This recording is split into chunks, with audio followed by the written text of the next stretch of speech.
No, Fabio Battigiano non sta messo male.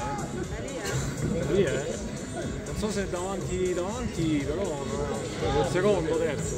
По трасето вече са финалистите в финала на едноместен каяк 500 метра мъже възрастова група 35-39 години. Първи коридор Борис Йоцов от България, във втори коридор Албизе Полесело от Италия, в трети коридор Вячеслав Сергеев от Молдова, в четвърти коридор Георги Пройков от България, в пети коридор Фабио Мура от Италия, шести коридор Раймонд Букуши от Унгария, седми коридор Тобайс Шнайдер от Германия, в осми коридор Бартош Реймоняк от Полша и в девети коридор Патрик Григо от Полша.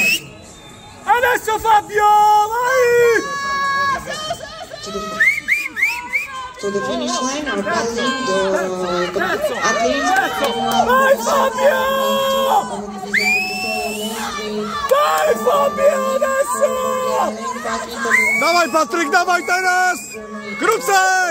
Krócej Patryk, krócej do końca! Do końca Patryk, do końca! Реймонд Букоси. Втора позиция отиде за Фабио Мура от Италия.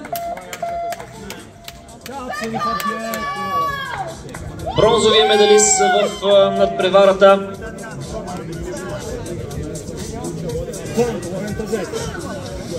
Вячеслав Сергеев от Молдова.